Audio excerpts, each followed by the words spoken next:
Hey MBA hopefuls, we are on the air with MBA Waves, your weekly program talking all things business and education.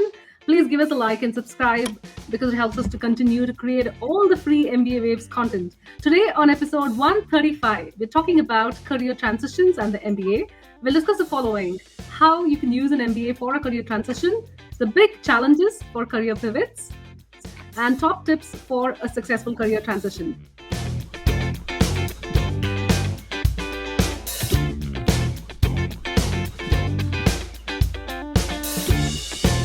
I'm your host, Krithika, joined by my co-hosts, Bara and Eric. Hey, Bara, and hey, Eric, how are you? Hey guys. Hey, We are joined by a very special guest today, Sonal. A big warm welcome to you. thank you so much for having me. Delighted to be here. We all want to get to a position of power, success, and influence as a powerhouse in our respective fields, and that's where an MBA comes in for many. Sonal, so taking away today, as a career strategist and coach, you're in the thick of things, right? First of all, what do these career transitions actually mean? Yeah, career transitions. I'm not going to sugarcoat it. It's a tumultuous time. It's exciting. It's also scary because it tends to mean one of four things. You're either going through some change in a function, a new industry, a new geography, or getting in the same function more meaty role or new skills in there that you've not had before. So basically, you're in that sort of dark room and looking for that light to get to the door. So that's the way I look at career transition, career change.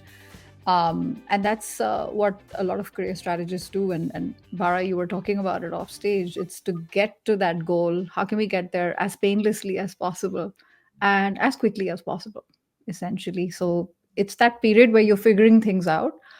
And it is easier if you're going through one or two of those changes, but not all at the same time, because it means you're going to slow yourself down. It becomes this giant elephant. So, um, change in function. I want to do marketing. I have done M&A before, but I love marketing. Okay, I want to move to Europe. I currently live in San Francisco. Third, I've been in B2B um, polymers. Now I want to get into consumers. So we got to hold the phone. We got to kind of, I don't like the word be realistic because it means you're quashing your dreams. I don't like that. But at the same time, I'm 45. If I say tomorrow I want to go for the Olympics, I mean, I do need someone like Cher, like just shaking me and saying, you know, get out of it. What was that thing she said so Snap famously in out the of movie? it. Snap out of it. So that is helpful. If you can snap out of it, the sooner the better, and be very clear, very focused, very targeted. Where do you want to make the change? When? And there's lots of resources to help you along the way. And this live stream that you're doing is amazing. I wish I had this back in the day when I was treading these waters all by myself. So that kind of Kritika is what I'm thinking when you talk about a career transition. Anyone that can quote Moonstruck and share is cool in my book. So that's already good. You talk about being realistic and snapping out of it. I mean, it's not just for you and like getting each step towards where you want to be, but also trying to make all of those changes at once is not always well received by companies. Like if you're working in a marketing role in a textile, industry, and then you want to switch to a financial role, totally different, also in a different country, it's a lot of change at once. Like the trust that they would I'm put so in. glad, Eric, you said that because there will be coaches out there who will say, I'm going to help you. We're going to spin a story. Listen, there's a difference between uh, framing and spinning stories, and there's a difference between lying and saying you've done something and you haven't done it. So that's one thing. I'm reminded of something when you were saying that, Eric. There used to be this quote back in the what is it 50s 60s 70s where there was this sort of women's live movement and they were like women can have it all, and I was just remembering, yes, yes, and I'm not going to make this about gender, don't worry, but it's not always at the same time, right? And that's true for everybody across genders. So if you want to make those changes, you can. And the beauty is our careers are only getting longer. thanks to healthcare innovation, pharmaceutical innovation, a lot of us will live, inshallah, till our 80s, 90s, and hundreds. That means if you started your career in your early 20s, we're talking about 40, 45 years. So there's plenty of time. And then, I have people reach out and saying, but I'm 30, isn't it too late? And I want to go back and do that share thing again to them. Are you kidding me? Like, the best is yet to come. But we just have to brace ourselves because it's a marathon, not a sprint. Would you say taking your time, because like I don't know any men who are like going for partner while they're just became a new parent. So that's a really good point. I mean, if those men don't want to get divorced, it's better that they are equal partners at home as well. Because these days, it's not the same as it was in our parents' generation, where the dad would bring home the bacon and the mom was okay having a secondary career. Not anymore, right? Well, it depends what state in the United States, but and some are moving like even further beyond. They're moving into the 1800s. So, well, that's true in many parts of the world, not just. But I do know what you mean. Yes, Bara, you were saying something earlier.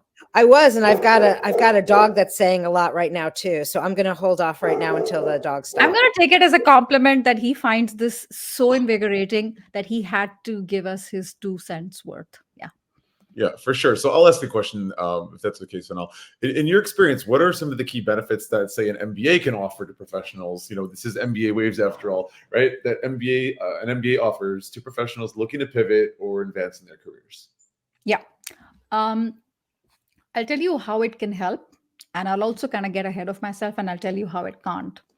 How it can help is, the word I'm looking for is accelerate. It'll help you to get to your results faster when you have an MBA. A lot of people will not like to hear this, but it's true. In many, many parts of the world, an MBA, particularly from a prestigious institution, is a door opener. And when we talked about those career shifts of geography, industry, function, all of that, I am a very good example of that. I graduated in 2009 after working for 7-8 years, and I was like, what else is out there? What else can I do? And I moved from consulting to a completely different industry. I moved to telecom, right? And then I moved from sort of HR consulting, process improvement, project management to HR business, like business partner, sort of responsible for a region, and then also a geography, South America to Europe. An MBA helps you to do that with opened networks. And is it a good idea to do an MBA because you're going to go and learn many things? Yes, it is. However, I'm going to just say this, and it's going to sound controversial. A lot of the stuff you're going to learn in your MBA, when I say learn, I mean academically, you can get access to a lot of that 100%. at a fraction of the price, if not for free, with the MOOCs out there, right?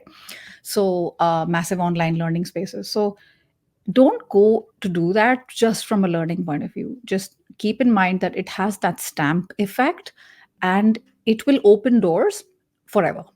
So that is definitely helpful. It sounds like an MBA, the way you're describing it. It's the first time I've even thought of it this way, but it almost sounds like a passport, right? I think of it as I love metaphors. So I love that you said that. Bara, I would say passport, literally in my case. Having come to Europe with an Indian passport and I needed work permit, I needed to be sponsored, and it helped me for sure because it was considered skilled labor. But secondly, insurance during stormy weather, right? Layoffs, insurance during all kinds of, there's different types of layoffs, right? Layoffs could be costs, layoffs could be too many people, margins, all of that stuff. I've been through layoffs 3 times. When I say I've been through, I don't just mean that I have had to let people go, but I've also been on the other sort of receiving side. But an MBA helps you to bounce back a little bit faster. Why? Shoot off an email to somebody in the alumni association, somebody who used to be a friend of yours who graduated at the same time. You get more introductions. You can skip the line. So it does help you. I would imagine also that, it's different than other professional degrees. Like for us, we work with students heading to business school, law school, medical school, and we don't have these same conversations, right? Like the MBA really is that passport, is that Willy Wonka golden ticket in a way, right? That gives you access that I don't really find my other clients completely utilize in the same way. When you work with clients, are they looking at a wide variety of possible choices, like choose your own adventure for their future? Or is it's not just MBA? No, it's not. No, it's not just MBA. What It do you is. find with different degrees? Or would you say that is similar to my experience? Yeah, I think that's very interesting. I think that the MBA takes you far, but not that long. Like let's say you graduated 15 years ago. Mhm. I don't know if people care that much that you have an MBA. I had a client who wrote, he graduated 15 years ago and he won a gold medal in some academic, and it was on his LinkedIn headline. I was like, dude, just, when it comes to our, these are like past laurels. What people care more about is what have you done recently? Mhm. Yeah. What was that song? What have you done for me lately? People want to know more about that. And I think to know more about this, it comes down to your target roles. Do they care if you have an MBA or not? And if the answer is yes, it will feel like the logical next step. It could be different with medical law school. It's also the license to operate, right? Do you need an MBA to be a CEO? No, you don't actually. Two-thirds Right. of the world's CEOs are not MBAs. They don't have an MBA, and people are not that bothered. But I'm getting ahead of myself. But I think this begs the question: how do you know? How do you know if you want to do an MBA or not? And one way to know that is if you're the ideal employer, the guys you want to work for, you've been dreaming about them. Yeah, sometimes we have nerdy dreams about where we want to work.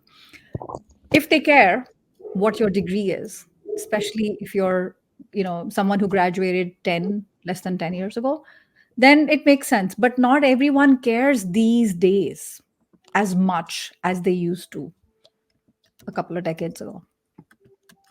But like you said, they are looking at what you did most recently, right? And so there's probably an interplay between what have you done and what are the choices you've made in your education and how Exactly. I have a client here in my current group cohort, and she wants to get into marketing, and she's been in human resources for the longest time. And for the moment, she doesn't like me because my advice is telling her to stick to the devil you know. Because, and why would a company want to pay a premium to someone like her? Because they're going to have to train her a lot, and they can get those skill sets at a fraction of the price with even an intern. And it's brutal to say that, but a lot of her experience is sort of coming from courses and things like that. I'm like, you can do that, but there's sort of step by step process there. So I don't think an MBA is right for everybody. And it doesn't, according to me, it's not the golden ticket or the silver bullet that solves all the problems, but it does help if you know where you're going.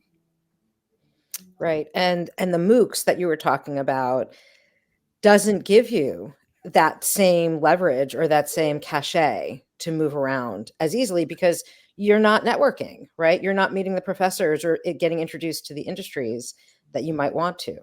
That's the biggest advantage of an MBA. It's the people you meet. You're paying for access. You're paying for lifetime access to faculty, alumni association, clubs. So it's not, people think, oh, it's my immediate class where I graduated. I didn't have a lot of friends when I was in my MBA. I didn't have time. I went there I was an idiot who went there with a newborn. So I was like trying to keep him alive, get through the courses, try not to fail. Sleep was down there, and parties every weekend, a new chateau somewhere in the south of Paris. Who's got the time? So mine's an exceptional sort of approach to it, but it doesn't matter whether you made lifelong friends or not. When you say you have an MBA from so and so, other alumni, it's like this mirror. They like gravitate towards each other, and people are like, "Oh yeah, I get it. I get you. I got you. I can help you." You're part of the tribe, you know? The other thing is that people who are part of an alumni association of whatever school that may be, they want their tribe to be successful. So if one of them is faltering, struggling, got laid off, some political situation, whatever that may be, they want to lend that hand because helping you helps them. So it is this circular process. But congratulations on completing your MBA while having a new baby, by the way. We just Thank mentioned that. Not many men go for No, making there were lots of men who had babies, but there were men who were students. There were hardly any women who were like literally like wheeling out of the hospital, and you're like, "I'm here. Let's do group work." But you But said a lot of good things there. Like, I fully agree that it's not for everyone. Isn't necessarily the silver bullet. I think it also very much is about well, so in terms of the silver bullet, it's not going to be the magic card that helps everyone get there, right? And knowing what you want, who you are, it is such a key part of it. I was listening to this interview with Oprah Winfrey, and she was being asked, you've met everyone, you've met every successful person on the planet, and what do you think it is that makes people successful? And her response was very quickly, knowing what you want. So many people think they do, or they have messages they've heard all their lives from well-meaning parents, friends, teachers, priests, whatever that may be. Or something that they wanted for themselves years ago. And as we've talked about in earlier episodes in MBA Waves, we have the right to change. We did that episode we had with Pro Values with Andrea and Amit, right? At different stages in your life, you want and need different things. And sometimes we're kind of stuck on something from the past and not really clear on what we want. And in terms of MBA admission, it is so important that you are clear about what your goals are in the short and long term. Because if you don't know what you want, the school sees you like red flag, red flag. Like, how can we help this person if they don't even know what they want? Are we even sure we have the resources to deliver? Can we accompany them on this journey if they're not fully embracing it? Like, 100%. First of all, love Oprah, love Super Soul Sunday. It's how I like to start my day. And you're very right. I had someone, this was so interesting, and I don't want this to come across as, self-promotion, because it's not about me. I had someone reach out to me in 2022, and he was so hell-bent on doing this particular program at MIT. So it's not MBA per se, but it was a very expensive 1-year-long program. He ended up working with me instead.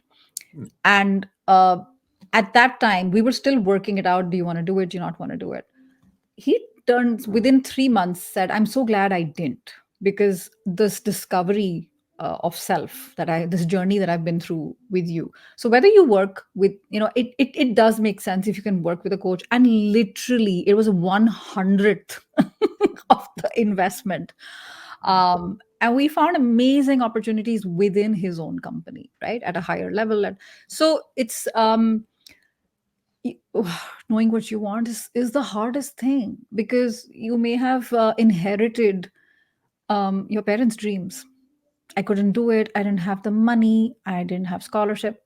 You need to do it. You need to fulfill my dreams, and I'm going to live vicariously through you. It could be friends. It could be peer pressure. If you're not sure, the safest thing you can do is work with a coach to understand yourself better and what your needs are, your MBA, mission, vision, values, all of MBV, but also like, what are your strengths? Where is that sweet spot where your values come together with what you're good at? What are they looking for? And how are you different from the others, right? That a lot of good coaches can help you with that. The other thing, if you don't know what you want, is getting to consulting. That's what they're doing there.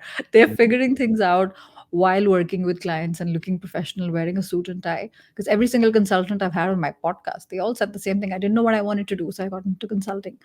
And many times, if the MBA is the logical next step, guess what? Those firms will sponsor you 100%. That's what they do. INSEAD is full of Bain and McKinsey and BCG, 100% sponsored. It's a great path. It's a great path, and you may get a partner role without an MBA. You may not. There's a good chance if you bring in clients and you're contributing to the bottom line and you really, really deliver value, like 10x of your salary, they won't care that much if you don't have an MBA. In fact, they'll be happier. They don't have to spend another 200, 300 grand to make that happen. Absolutely. I mean, in your early 20s, you're young, you got the energy, you're working a lot of hours, but you're also really working your brain, being exposed to all different kinds of industries and roles and work culture, and you just are becoming a really excellent candidate if you do want to be an MBA, if you want to go for your MBA. And if you don't, like you said, you may have nice advancement within the company even without, if you're contributing to the bottom line. Absolutely. So Sonal, like while you were talking and giving these great analogies, one thing that came to my mind was, it is not a golden ticket because it's not available to everybody. From that angle, it's true, but then you have to work your way towards it as well, right? But would you say that the MBA is still like the golden goose for making these career transitions so easily, even today? I actually don't know if there is any golden goose out there. I think it's a combination of things, right? Um, According to me, an MBA is one tool to help you get ahead. And it's that in that puzzle, it's that one key jigsaw piece you get in, but it's not the only one in its entirety. And anyone who says it is either coming from a huge amount of privilege or arrogance or both. If you can afford to get an MBA, we're talking a couple of $100,000, excluding living costs, excluding opportunity costs. That is not any amount of money to joke around on. But if you know by getting in, you will be able to see an immediate ROI, financial ROI within the first 12 months. It'll pay for itself, yes. But it is not the only route. Like I was saying, if you see some of the CEOs in the world, I think the latest data says 60 to 70% have never bothered to study to get an MBA. I have a client, it's very interesting, in the maritime industry. And he thinks that by not having an MBA, it's preventing him to move to the top echelons of management. And he's already up there as MD, but to reach the very top. And I said, do other people at the C-suite, do they have an MBA? He said, no. And I'm like, well, let's reconsider then. If that's the reason that's blocking, or could there be other things? We talked about skills. The easiest thing to learn is those hard skills, right? Technical skills. The hardest thing to learn is the word I can't stand, which is soft, because there's nothing soft about soft skills. MBAs can teach you some of that, but the real way you learn those skills, persuading, influencing, teamwork, people management, problem solving, analytical, dealing with ambiguity, those are huge. And those should be called power skills rather than soft skills. Those come from on the job learning, I like going powers. through conflict, dealing with crap managers, dealing with a ton load of, I was going to say something else, I have to be careful, of workload, quick short deadline. People are squeezing more results from less people who can do that and not just survive but thrive. Nobody will question if they have an MBA or not. So those are the things that ultimately help you. Can you learn them in business schools? To some extent, yes. Group work, problem solving, yes. Case studies, yes. But nothing compares to real life learning versus classroom learning. So now you're making me think of a lot of things, as you have already so far in this conversation a few times. You deal with probably a lot of people in your practice. You're coming out as an MBA. So I got a really tough question for you. Do you think? Let me take a sip of water first. Sip of water. Do you think business schools, MBA programs specifically, are doing enough these days to help cultivate soft skills or power skills in people that you're seeing? Short answer, not really. Not really. Is there something that you've done in just a year or 2 years, depending on where they go? I mean, you went to INSEAD 10 months, right? Can you possibly expect a school to cultivate your soft skills in 10 months? Like, what can people do? That's why I think it's very good to have a healthy dose of expectation management before you come into these programs, because you think it's good to have an idea of my before and my after. It's like I love those shows where they go in and they renovate the whole place. There is a massive difference before and after. You want to see what that's going to look like. It's not going to be, the way those renovations work, like you cannot recognize that room, because how much can you do in 10 months to 2 years, right? You can do some, you can rearrange the furniture a little bit, you can, paint the walls, but it's I don't know. I interviewed the deputy dean at INSEAD on my podcast, and I like to be salty, as you can probably tell. And it's one of the questions I asked him was Peter Zemsky, and I asked him about applications are down sort of across the board in business schools, and there was a time I was doing like one interview a month because I'm on the INSEAD panel for interview admissions. I haven't seen interviews in almost a year now, right? Especially coming from Belgium. They will not share, a lot of them will not share data with us. They're very cagey about these things. But people are wondering if they can get a return on investment elsewhere on doing something else. Yes, they want to study, but maybe, I don't know, this MBA, Seth Godin, it's a couple of $1,000 compared to, well, INSEAD was 50,000 when I did it in 2009. Now it's 95,000. And I know it doesn't sound like a lot compared to 200, but that's 10 months and it's only tuition. So the bulk of my clients are people who have an MBA.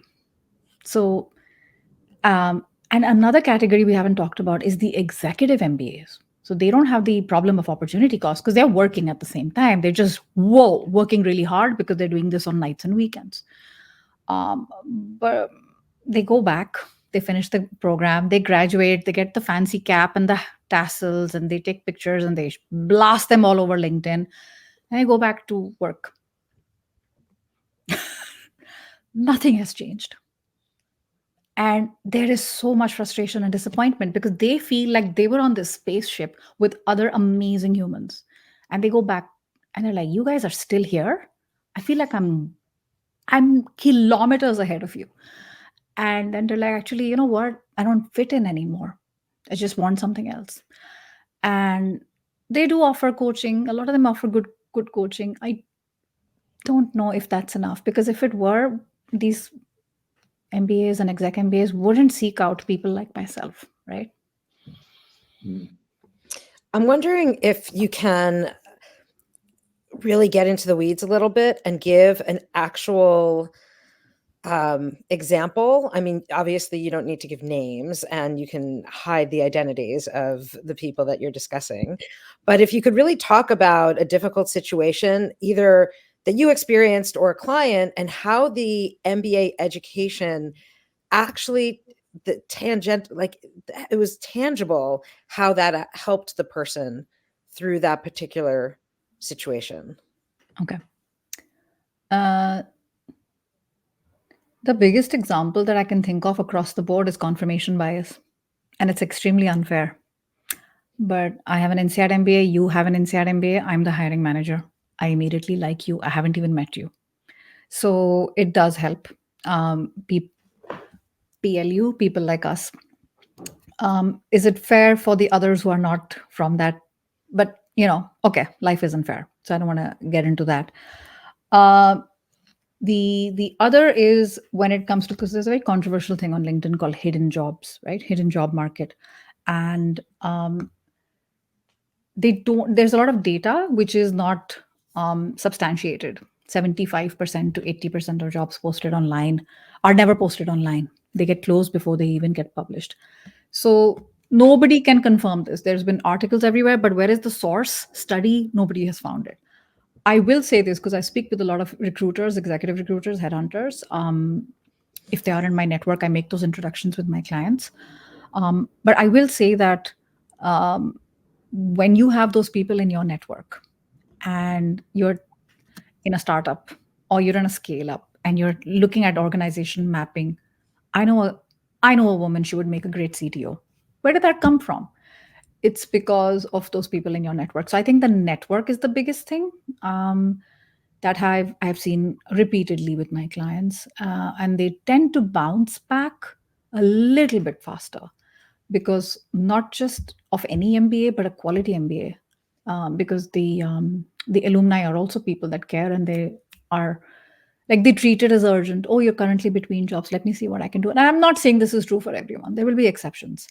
But this definitely helps. And then there is the second thing is, even if you applied, you are from the street, I don't know you, but you have an MBA from the same business school as I do, I will have a short list. I want to see you first. It does help, for sure. Did that kind of answer your question, Bara? Complete. Yeah, that does answer. And it also just, I find it interesting that most of your client load are people with MBAs. I think there is also confirmation bias because I have an MBA. It could be that also. She and I had one guy specifically leave a testimonial on LinkedIn. He said she gets it, and I was like, huh? I'm not sure because he was like a chief strategy officer, and I was like trying to like not fail my exams when I was doing my MBA. But it was more like if you've been through the same journey I have, right? It comes down to we're completely off topic right now, but it comes down to knowing who your avatar is, who are the people you're talking to, and they also, guess what, they also turn out they can pay for coaching. That matters because otherwise I'm going to be running a philanthropy like a charity organization, which doesn't make any money at the end of the day. Yeah, I mean, it's not a hobby, it's a full-fledged business. So they are the ones who will be looking at 150 200K plus jobs and will not have that sticker shock when you're like, how much do you charge? you know so, and it's not, I don't have only MBAs, but a big bulk of them. Sort of like to you spoke about the network. As an INSEAD alum, how have you leveraged the network? And what do you think are the right ways for some of these people coming out of school and even looking at B school to be checking it out? I think I love this combination, Kritika, of LinkedIn and your network, alumni network. I love this combination. It works like a charm. If you have a very nice LinkedIn profile, it's up to date, you are a kind human being, you reciprocate if someone is nice to you, if someone writes something you write back, there's an in-mail recruiter. I had a recruiter last week on my LinkedIn live who talked about how to get recruiters to notice you, executive recruiters, and how do they find you using a product called LinkedIn Recruiter. She said you'll be surprised how many people don't write back or they say, not now. But yeah, maybe you know someone. And so that reciprocity coming from LinkedIn with your target network, it's the easiest place. It's free. Build something there. It's very hard to keep track of who's in touch. And a lot of smart people who are your peers in alumni associations, alumni of former business school. Hey, I'm thinking about going to MIT. And a friend of mine told me about you. I wondered if I can speak to you for 15 minutes because I'm currently struggling with my essay. Most of the time, if you make a very clear ask and not general, like generic, hey, how are you? I just wanted to chat. Do you have time for a coffee? It's just like you're like, what do you want? People don't have time, and they don't have time to like write back. What do you want? Make it clear what you want. How much time do you need? Do you have time this week or next? I have this Thursday available, and very clear. So find their address, email address on LinkedIn, find a connection request. It's just easy, right? So if you can combine those two things, you are unstoppable. Like, people can't ignore you if you shoot out 10 super targeted messages. And I'm not talking about spamming, uncustomized, like just the copy paste. No, I'm talking about you've done research and it looks like you know what you're talking about. By the way, that's what I do when I pitch guests for my podcast. People know, like, if this was copy paste and this was targeted. It's just the same thing. Sales, pitching, writing to someone, asking for help. I think it's become a lost art because we want that instant gratification, like quick send a request. And we think people owe us something. No, they don't. Like, there is a little bit of an entitlement. But when you combine, just be a good human being, don't be a jerk, have a super sexy, super attractive LinkedIn profile, and then stay in touch with people, not only when you need something, but just stay in touch. It's insurance, and it's like digging your well before you are thirsty, because it is hard to dig in you can dig when you're thirsty. It's just more tiring and you can faint. But in this particular way, The best time to look for a job is when you don't need one, right? And that's what happens when you combine all these beautiful things together. Absolutely. I find myself saying every day is an opportunity for networking, and you want to network before you need something. So we're very much. I love that. And I think that we need to redefine it and not call it networking, because networking feels transactional. It Mhm. feels like, you scratch my back, I scratch yours. I like the new definition. Susie Welch, who used to be married to Jack Welch, she said, just make friends and stay in touch. That's it. That's what we do. If we meet 100 people in a conference, I'm not going to make friends with all 100. It's impossible. I might exchange business cards with 10, or LinkedIn profiles. I don't do business cards. It's been 15 years, no business card. LinkedIn profiles, we did that QR code, stayed in touch with 10, and liked 10, stayed in touch with 5. Those 5 are now going to be in my circle. Outer circle, inner circle, that's up to you. But when we say network, it feels very artificial, because it is. It feels like you need something from me, and I don't like that, because I don't think others are looking for that either. We are craving, particularly in a post-pandemic world, Connection. more authenticity. And I know that word gets tossed around a lot. But the more, genuine connection. Absolutely. Yeah, I mean, networking does sound transactional, and I think for a lot of people it sounds intimidating as well. You have to join me I do these workshops called Networking with Class, and that's one of the things I say. If networking makes you feel creepy, you're doing it wrong. Like, Yeah. there's many things you can do to prepare before you're in an opportunity that could be considered a networking event, whether it's an actual event or you're just in a bar or riding a train and talking to the person next to you.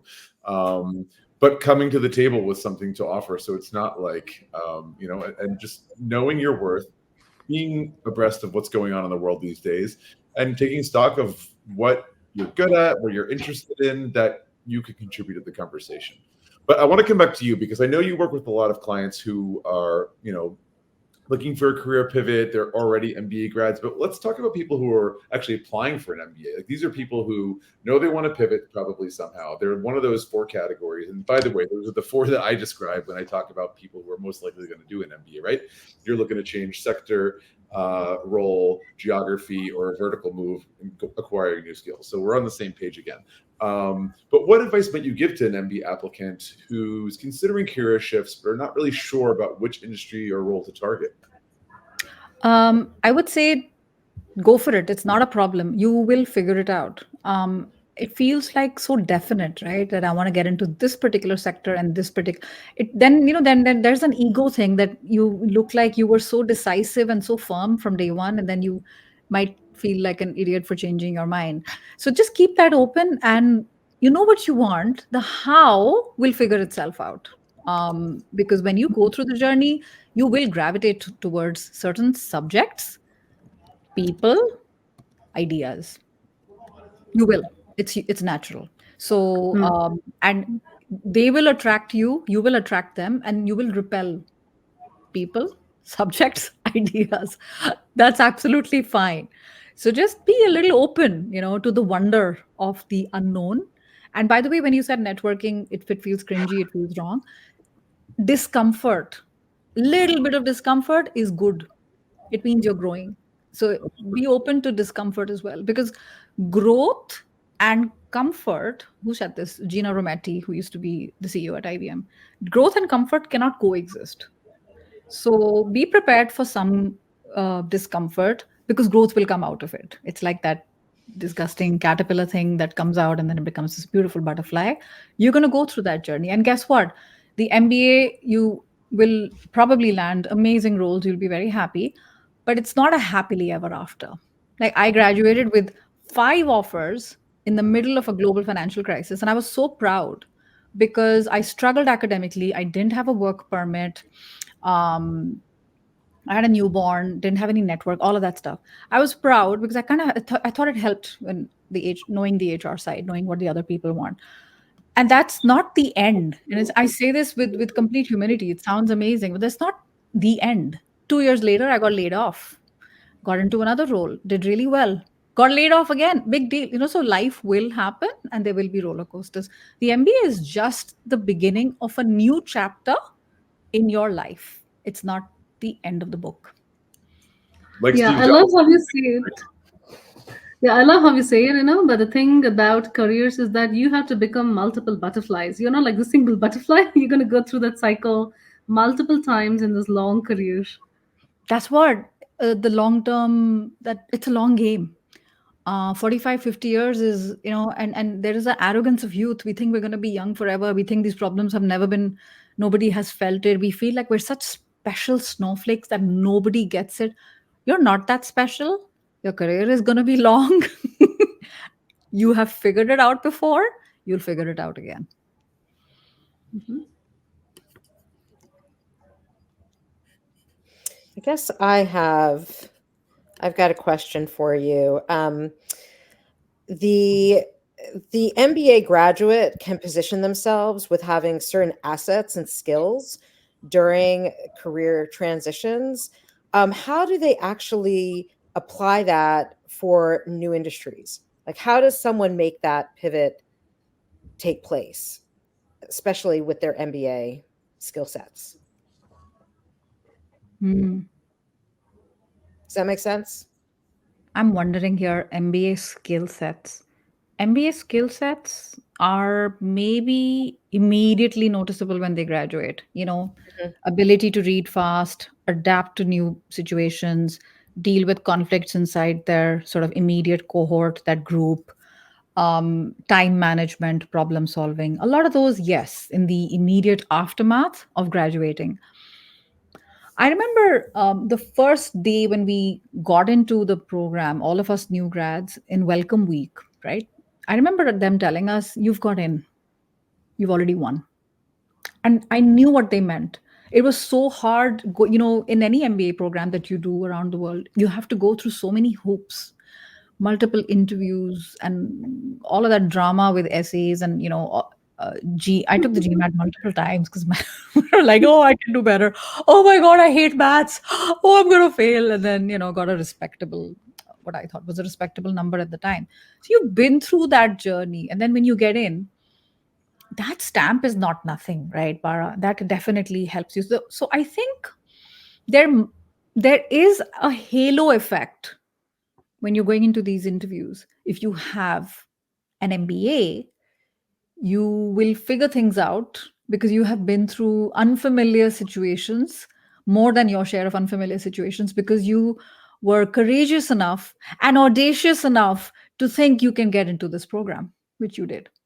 Well, you said something also really important in my world, which is that you said, I didn't score well on the GMAT. And so I took it again. And I'm not good at math. And I took it again. And I took it again. Mm. And that I took it again. And that self-reflection, I'm going to do better, I'm going to do better, says a lot to many different schools. The fact that you're willing to continue to do more says more potentially than the score in some cases. You got a respectable score, but you also showed that you were willing to go and do better. Yeah, and it's not easy. I remember this was 2007, and we were living in Santiago in Chile. A couple with no kids, nights and weekends. We could have been doing so many things outside in our late 20s. Oh my God, I don't remember that period anymore, life before kids. But I was opening up, and we didn't, the online resources were very limited. So I was literally like Kaplan, Princeton Review, practice tests, right? So this is a very good analogy for life. The more practice tests directly are going to be directly proportional to your score. You'll have a better score. I ended up scoring a 700. I was like in shock because it tells you the result immediately. And I was like, oh, I thought it'll be 5 something, 6 something. But it was because I'd taken hundreds of tests, right? It didn't come naturally to me. So I was not what you would call a typical MBA grad. I wanted to get into human resources. I wanted to get up higher, and I wanted to earn more money. Guess what? Everyone wanted to get into McKinsey. It's a McKinsey school. Everyone wanted to get into McKinsey, BCG, L'Oreal, or pharma. Nobody was looking at like human resources. And I didn't care about which industry. So you can be different, even if everyone else looks like they're all homogeneous, and here I am like weird, not fitting in, not sure I fit in. It now, I think, even more business schools are realizing they need more diversity of thought, not just diversity of nationality. Because what's the point of having 66 nationalities like an INSEAD does if everyone has done the classic consulting route or this route? Kind of you can put them in a box. It's diversity is not just what's visible, but it's also how you think. So not everything comes naturally to everyone. Maths didn't come naturally to me. I had to work a little bit harder. And even during the program, there were certain courses that I struggled in. It's okay. It's okay. It's in their interest to make sure you don't fail, and they will give you all the resources you need. And I'm a good example of that. I'd also wager that it wasn't just taking the test over and over again, but it was learning from your mistakes. I suspect that you have a growth mindset. And so you saw each time, what didn't work this time? What do I need to do next time? How do I need to learn from this? Because what a good point. Yeah.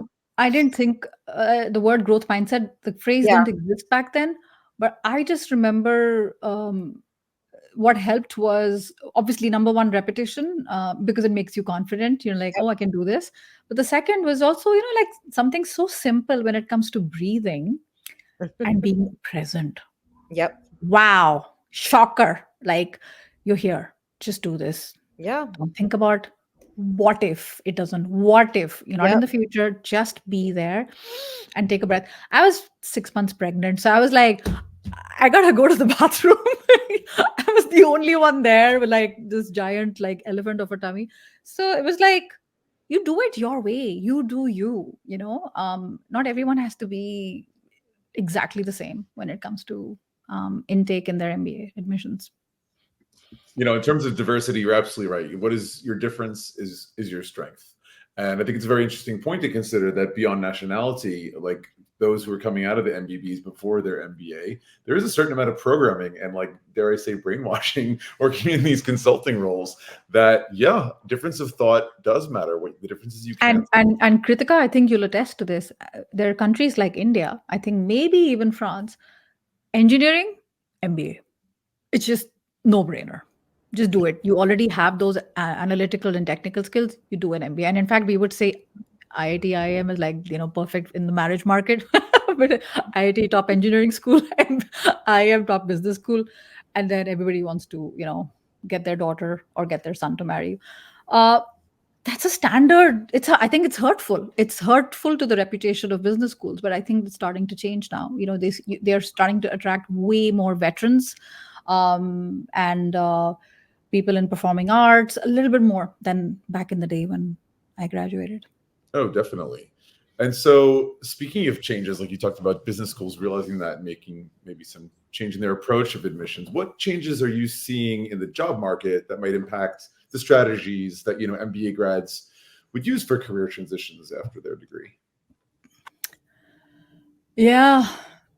I think this might be better answered by someone who's actually like doing recruiting in the job market. But what I am noticing with the clients that I'm working with, that it's hard, it's tough. And if you have an MBA, you are what we would call in the coaching space, high ticket item, high ticket person. You're not cheap. And companies are looking now more than ever to get the more bang for their buck, right? So I think all of those things that you think are not relevant, but they could be hidden superpowers, I think you bring that to the table because it helps you to stand out. So you're not just like everyone else when it comes to, for example, I don't know, M&A law, or I want to work as a senior product manager in L'Oreal. You have relevant experience? Yes, I have relevant experience. But so do 10 others, right? And I think what companies are looking for is that, is she going to stay? Is there that interest to stay? Is she going to learn from us? And how much can we mold her, but how much of a rebel is she? We want that sweet spot because they want opinions much more. They don't just want like people they can, control. And I could be wrong, but this is what I'm seeing. Does she know enough about AI to be dangerous? She doesn't have to be technical, but just enough, right? So that they can sell you to their boss, whoever that is, the VP of hiring, the VP of M&A. It comes down to how repeatable is it when you answered, tell me about yourself. Was your answer short and sweet and to the point, not a life story? Can they repeat that? Are you memorable? All of those things definitely help you to stand out. And even with that, I have some amazing clients who are doing fabulous work, and even they're struggling because there's some things that are outside our control. We can't control those, but we can control the controllables. You know, how do you show up? What do you talk about? It's a sale. It's a sale. And just like those practice tests that I was talking about, you got to go through quite a few of those. Even if you have 20 years of work ex behind you, 30 years of work ex behind you, still sometimes you got to kiss a few frogs. Lots of rejection. All right. You're So building. probably go ahead, Eric. Yeah. I would just say with rejection, you're building resilience. With every no, you learn how to refine your message and get to that yes. And sometimes it's not even a no. Sometimes it's not right now. Yeah, but if you don't ask, it'll always be a no. If you don't follow up, it's always a no. So the fortune is in the follow up as well. What you're speaking about right now is something you guys were both with me at Yale's campus last summer when we listened to that professor deliver a master class called Zoe Chance. And she gave out this book. Do you guys remember this? It's called The Influence Power or something like that. And I got to read it. I was on vacation in Cape Verde a couple of weeks ago, and I got to finally read it. And fantastic. It was also very cool to read this book because some of the experiments that it talks about, she actually did with us in the classroom at Yale SOM. But exactly what you said. Sometimes it's not a no. It's just not no right now. But the biggest thing why people are not getting to the yeses is because they don't know how to ask, or they just don't try. No, yeah, I agree. Sometimes they do ask, and it's just internal stuff, politics. They were doing all this performative stuff, but actually the guy inside who's related to the CEO got all kinds of stuff is going on behind the scenes. Like I said, we can't control that, Sure. but we can control, because you got to be again up the next day. It's like a client of mine, I love his advice because we're going through that together. It's hard right now for him. He's in his late 50s. He's not, he says, nobody says it to his face, but there's also ageism. And he's like, I'm like that photographer at weddings. It's my 100th wedding, but for that couple, it's the first time. So it's like every time you got to show up like it's the first time. It's not easy, right? Even MBA interviews, you think, I've had MBA clients who are like, I thought I would have got more opportunities because I have an MBA. Oh, by the way, that's very important. There are some business schools that don't help. So there's people who are about to graduate and they're reaching out to me. And I'm like, tell me about career services. Nothing. Zilch. Nada. I'm like, literally, they have one job. Attract employers to campus. One job. And these people are on their own. And I'm talking about some well-known schools as well. So you got to do that homework if you can before how much campus placement is there, so that you're not, what do you call it, out in the street with debt and an expensive degree. Yeah. Mm-hmm. All right. Sonal, like one last question before we let you go. What would you say are the top 3 things people need for career transitions? Like when I say, like, so can we put MBA up there as your top route? And what would be the other 2? Needed. Wanting is a good, not necessarily needed. I think I can think of 3 things. I can think of number 1, probably your best friend in the whole world is your transferable skills. And transferable skills, people don't know enough about them. And this is the first thing that's overlooked. When people are looking for a change, they will immediately do what? They will work on their resume and they'll work on like applications. Send, because it makes you feel good. I sent, you see these rants on LinkedIn. I sent 500 applications in 4 weeks. I haven't got a single response. This stuff, has all the formula to go viral. Who cares if you don't get opportunities? So transferable skills are understanding really well what you did before and how can it help your target employer. And these transferable skills, I don't just mean the obvious ones. Oh, I've done problem solving and analytical in M&A, so I can also apply that in branding, communication. Yes. I also mean for anyone who's listening today, who's between roles, who's going through a hard time right now because no one is giving you the time of day. Maybe you've done volunteer work and you've brought people together. You did things in COVID. You were delivering lunch boxes. You were fundraising for your local city hall. You were teaching maths to the neighborhood street kids because they need help and they don't have money. You were helping an association to build a website. All of those things show initiative, and you can literally see what are the top skills you needed for those. How can they help the new employer? So transferable skills is number one. The second, which is related to transferable skills, is the messaging. So the messaging in your resume, in your LinkedIn profile, in your cover letter. I hate cover letters. I don't think anybody reads them, but unpopular opinion. And in your interviews. So every single touch point, the messaging needs to be something like this. I've done difficult stuff before. I can do it again. Every time. I've done it before. This is the proof. Look at the proof.